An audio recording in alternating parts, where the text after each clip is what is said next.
Welcome to my channel. Let me ask you something. Have you ever said something in English and then paused, wondering, wait, was that the right tense? Maybe you said, I eat yesterday instead of I ate. Or maybe you said, I am go to school, and someone corrected you. You feel confused, even shy. You know the words, but something feels wrong. Maybe you've already tried to fix it. You memorize grammar rules. You watch videos. You even open that big English book with all the tenses on one page. But it didn't work. You still get confused between when and have gone, between is doing and has been doing. And you start thinking, maybe I'm not smart enough. Maybe English is just too hard. But I'm here to tell you, that's not true. The problem is not you. The problem is the method. Most people learn English like a robot.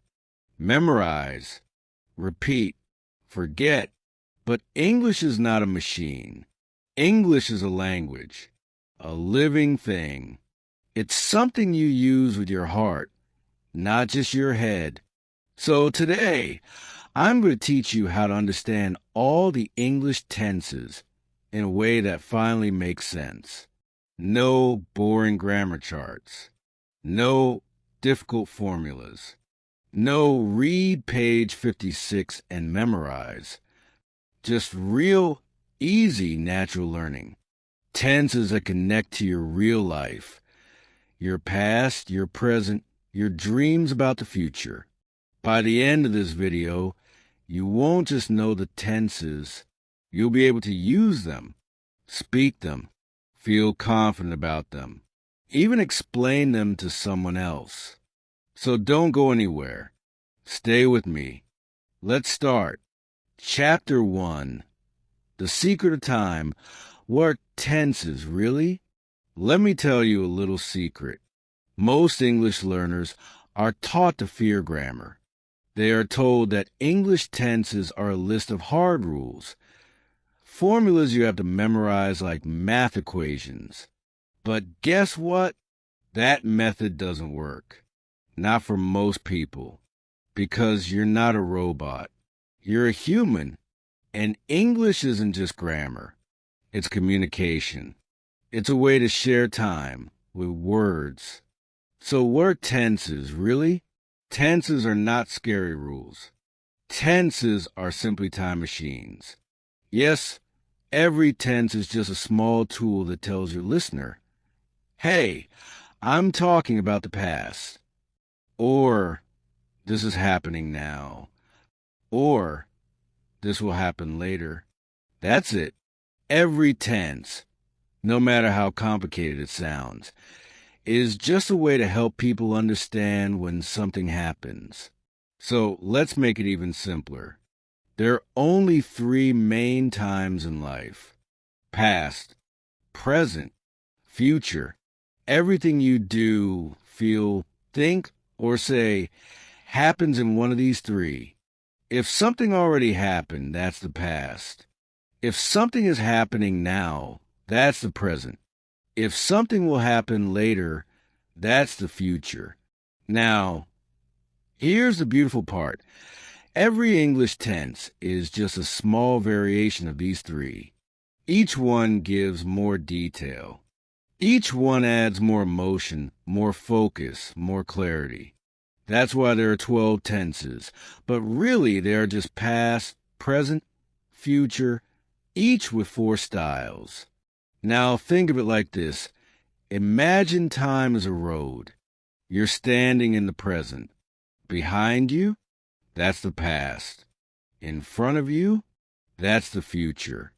And you're standing in now, the present moment. Now, let's say you're telling a story about your life. You're just walking on that road, looking back, looking forward, or describing what you're doing now. So when you say, I walk to school, that's simple present. A habit, something that happens often. I walked to school. That's past. It already happened. I will walk to school. That's future. It will happen later. Pretty simple, right?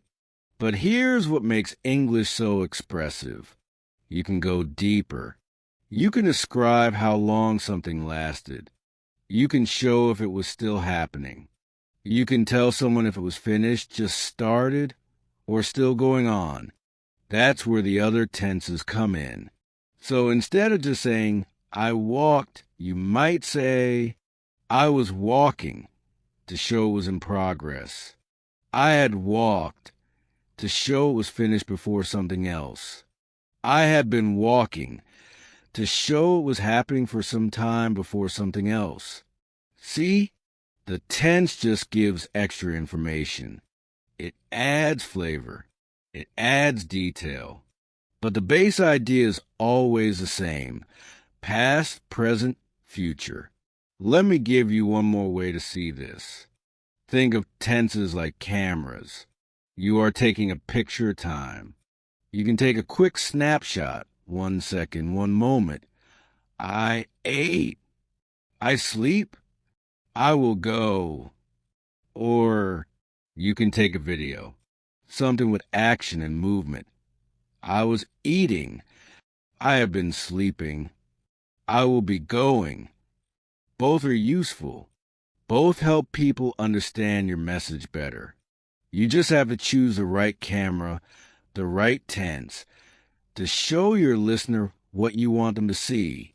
And guess what? You already feel these tenses inside your mind. You do it in your own language. You already think in time. You already remember the past, live in the present, and dream about the future. Now, you're just learning how to say it in English. So don't think of tenses as something outside of you. They're already inside you. We're just giving them English clothes. By the end of this video, you'll stop saying tenses are hard and start saying tenses are time. Tenses help me express my life. And most important, I can do this. Ready to move forward? In the next chapter, we'll step into the present, the world of now, and see how 4 simple styles help you describe everything happening around you. Let's keep going. Chapter 2, the present, where everything begins. Welcome to the world of now, the present tense. This is where everything begins. This is where you live. This is the time you feel the most. Right now, your heart is beating. You're breathing. You're watching this video. You're learning something new.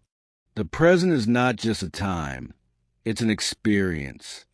And in English, we have 4 different ways to talk about this time, because life in the present is not just one thing. Sometimes you talk about your habits. Sometimes you talk about what you're doing right now. Sometimes you talk about things that started before and are still going. So let's break it down slowly, clearly, and with real-life examples. No confusing formulas. Just simple understanding. Let's start with the most basic one, present simple. This tense is for things that are always true or happen regularly. You say, I eat breakfast. She goes to work. They play football on Sundays. These are facts. Habits. Routines.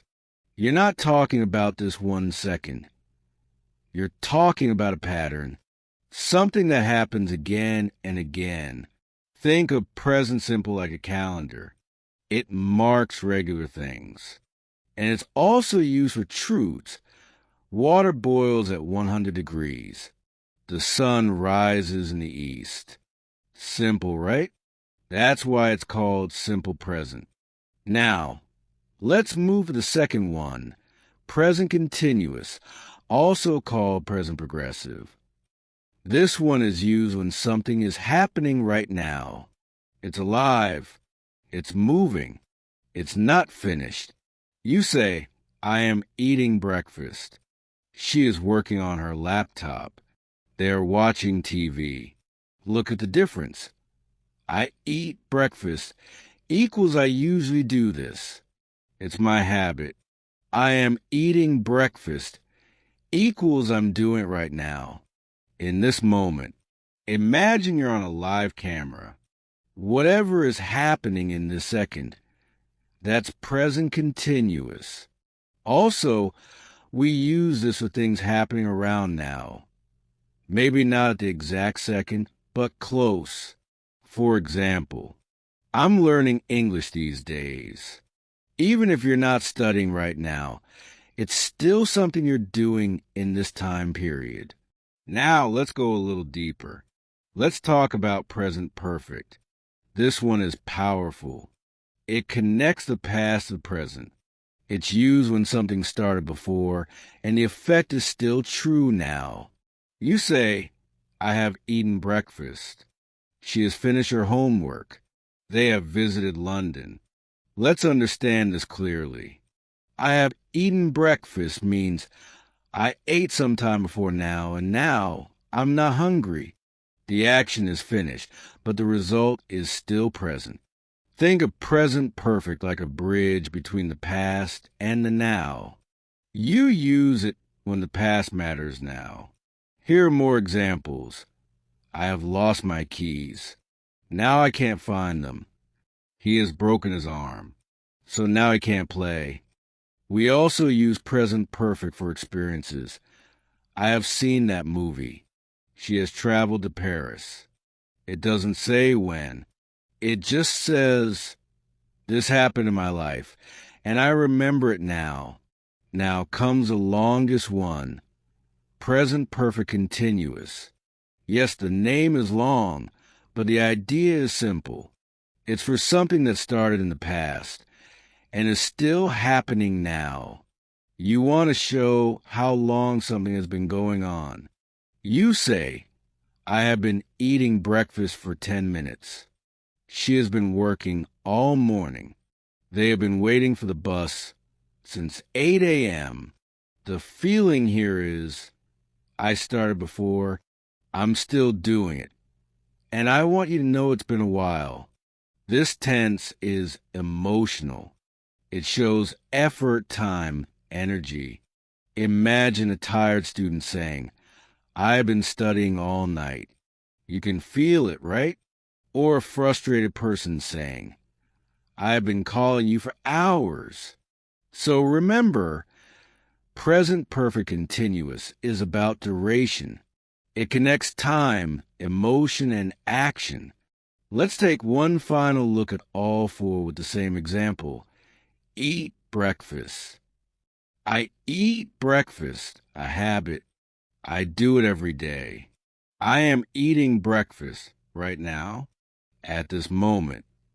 I have eaten breakfast. I already did it. I'm full now. I have been eating breakfast.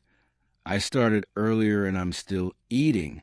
See how they all give different feelings? That's the magic of the present tenses. They help you express now in all its colors, not just one point, not just one style, but in different moods, times, and situations. Now that you understand this foundation, you'll start noticing it everywhere, in movies, books, conversations, even your own thoughts. Tenses are not rules. They are tools. And now you're learning to use them. In the next chapter, we'll look at the past, the time of stories, memories, and emotions. You'll learn how English helps you describe not just what happened, but how it happened. So don't go anywhere. Let's keep going. Chapter 3, the past. Not just what happened, but how it happened now. We enter the world of the past, the time of stories, memories, regrets, smiles, and lessons. The past is powerful. Every person carries it. Every language tries to express it. But English gives us a special gift, the ability to talk about the past in different ways. Not just what happened, but how it happened, how long it lasted, when it started, when it ended, what came before, and what came after. In this chapter, we'll explore the 4 past tenses: past simple, past continuous, past perfect, and past perfect continuous. Each one gives a new flavor to your story. Each one paints a picture, and I'll help you see that picture clearly. Let's start simple. First, we have the past simple. This is the tense you use to say something happened and finished. For example, I watched the movie. She went to the market. They played football. This is the most common way we talk about the past. It's short, clean, and clear. It doesn't tell us how long it happened or if it was still happening. It just says, this thing happened. That's it. It's perfect for facts or a list of events. I woke up, brushed my teeth, and left the house. We arrived late and missed the train. Simple, straightforward, past simple. But what if you want to show the action in progress? Something was happening for a while. That's where past continuous comes in. It shows that something was happening in the middle of time. For example, I was watching the movie when the phone rang. She was cooking dinner at 7 p.m. They were playing football when it started to rain. This tense gives movement. It gives feeling. You're not just saying it happened. You're saying it was happening. Think of it like a video clip in your memory. It's not a photo. It's a moving scene. Let's try this. I watched the movie. You say what happened. I was watching the movie. You show yourself in the middle of it, maybe before something interrupted. Past continuous is often used with another action. I was sleeping when you called. They were studying when the lights went out. So now you're not just telling what happened. You're showing how it felt, how it flowed. Now let's go deeper. Let's add some memory and time connection. Welcome to the past perfect. This tense helps you talk about something that happened before another past moment. Example, I had watched the movie before she arrived. He had already eaten when I came home. So what's the meaning here? You're talking about 2 past events, but one happened first. Let's look at this. She arrived. I watched the movie. Normal past events. But if you say, I had watched the movie before she arrived, now you're showing the order clearly. Think of past perfect like rewinding your story. It's perfect for showing what was already true at a past moment. I was tired because I had worked all day. We were late because we had missed the bus. Now your stories have depth. They have structure. You can explain why something happened. And finally, the longest one, past perfect continuous. Yes, the name is long, but the idea is simple. You use this tense when you want to show that something was happening for a while before another past event. Let's look. I had been watching the movie for an hour when she arrived. She had been working all day before she finally sat down.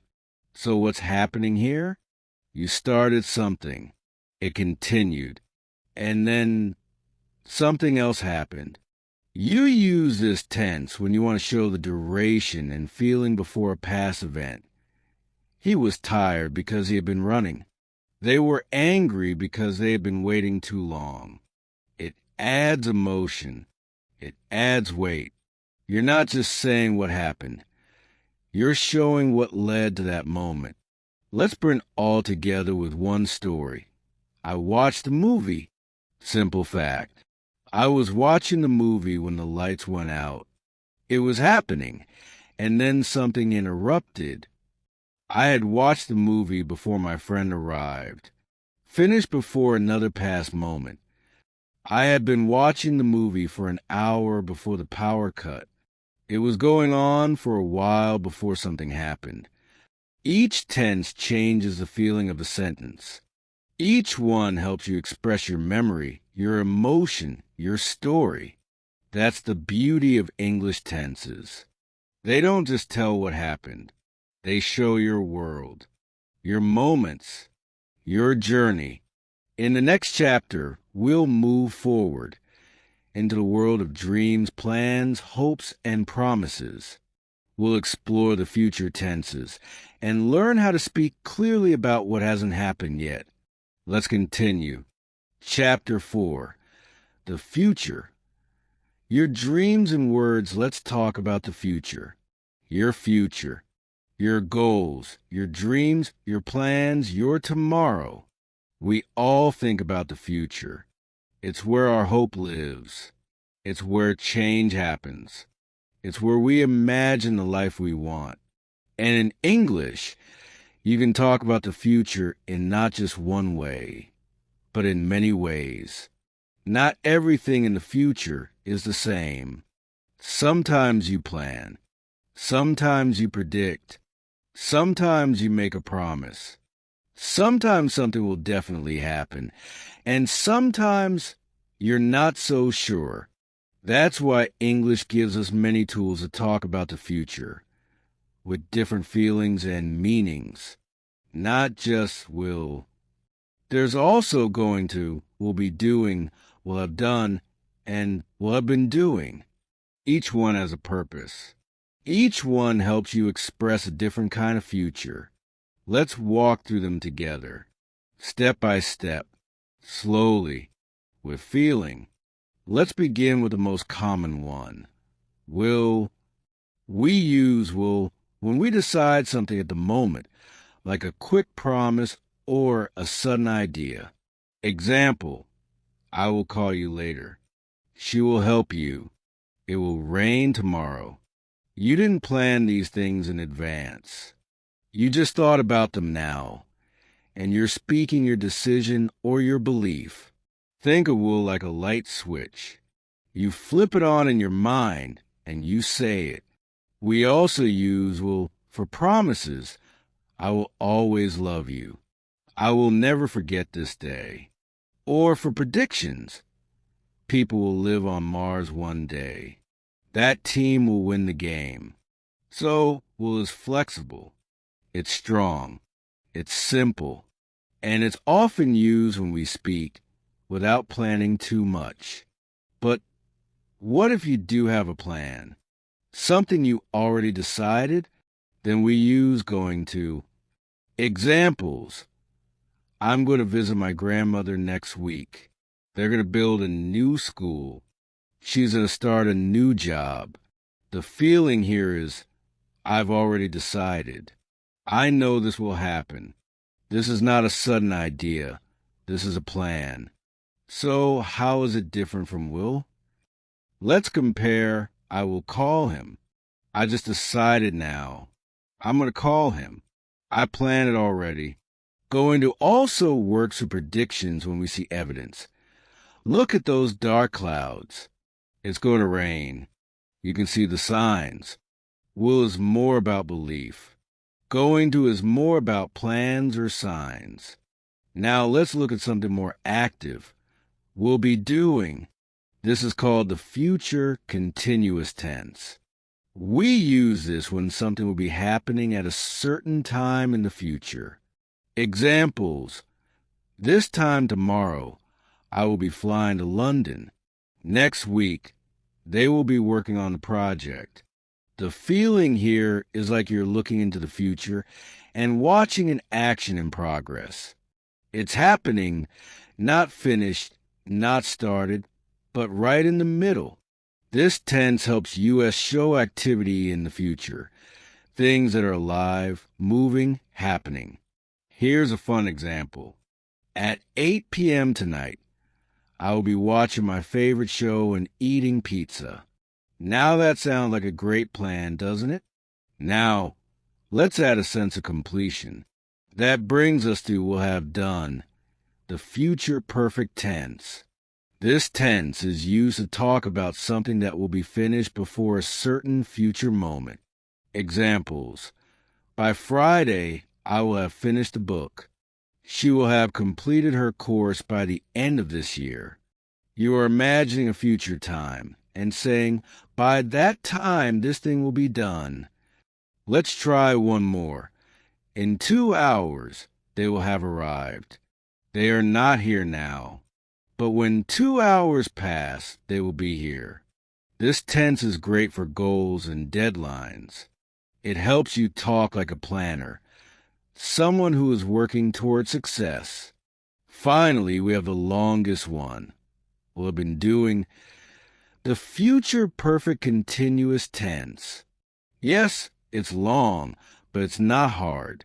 You use it when something will have been happening for a while before another future point. Let's look.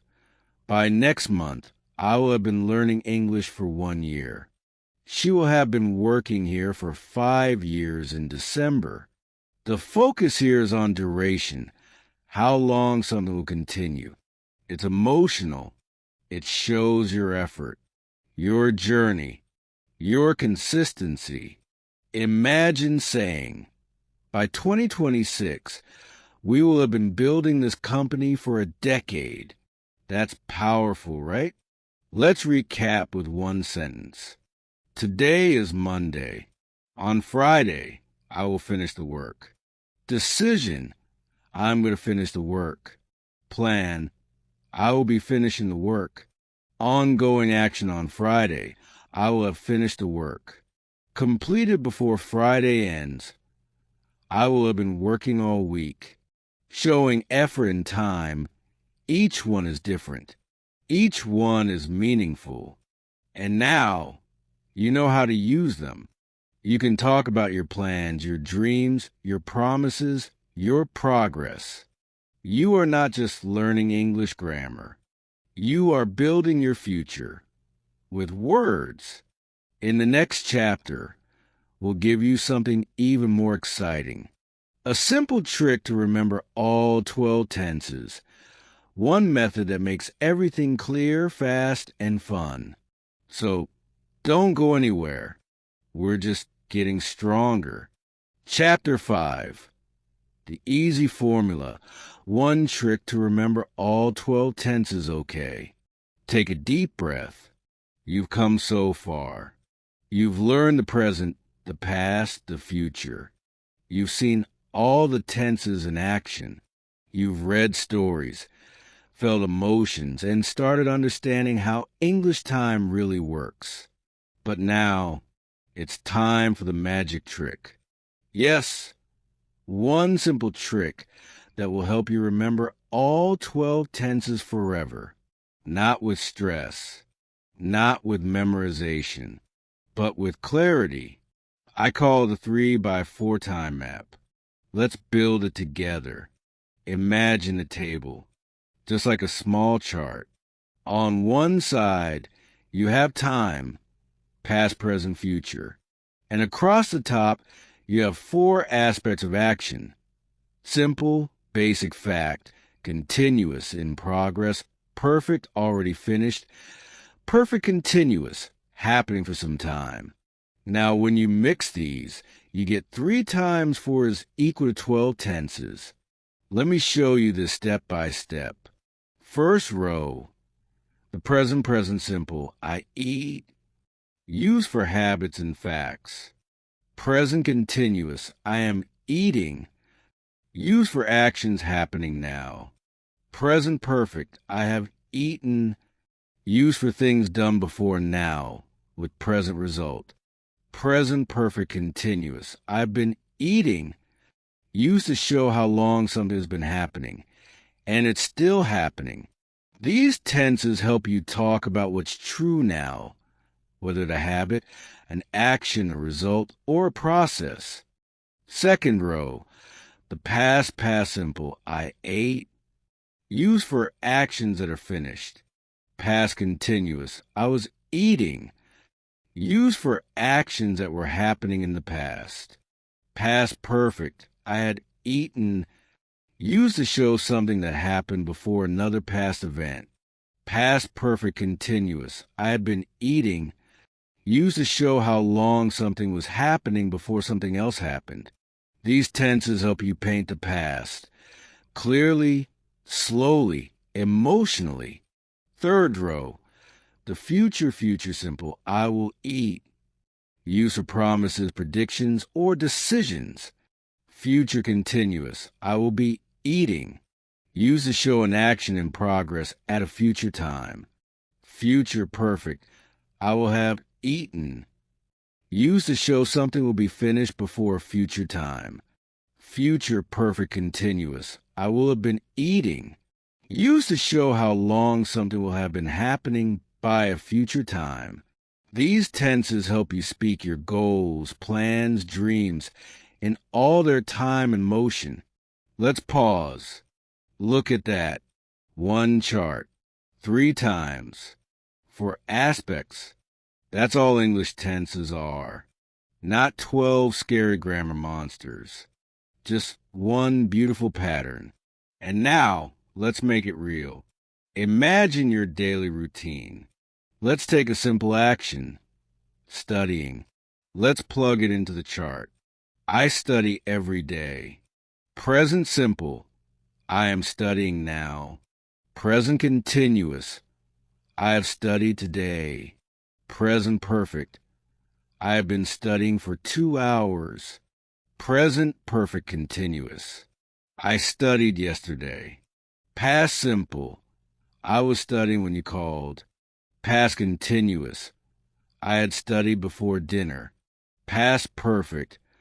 I had been studying for hours before the exam. Past perfect continuous. I will study later. Future simple. I will be studying at 8 p.m. Future continuous. I will have studied by tomorrow. Future perfect. I will have been studying for 5 hours by the time I sleep. Future perfect continuous. Same verb. One action. 12 ways to express it, depending on time and feeling. Let's try another. Cooking. I cook every day. I am cooking dinner now. I have cooked already. I have been cooking since 5 p.m. I cooked last night. I was cooking when the power went out. I had cooked before they arrived. I had been cooking all day. I will cook tomorrow. I will be cooking at 6 p.m. I will have cooked by the time you arrive. I will have been cooking for 2 hours by then.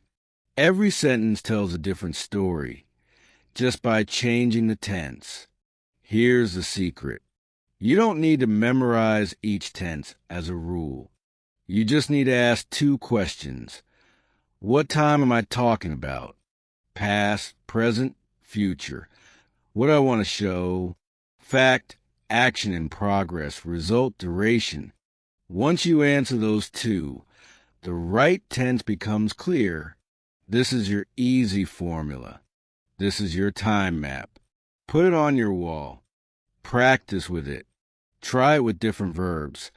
Love, run, sleep, dream, cry, build, work, travel. Each one will fit into the chart, and each one will help you express more of your life in English. You don't need to be perfect. You just need to keep practicing. And now, you have the structure to guide you, not confuse you. In the next and final chapter, I'll show you how to use this structure in real life. Not in a classroom, not in a textbook, but in your daily routine. You will learn how to practice tenses naturally, without stress, without fear. Let's finish strong. Let's go to the next chapter together.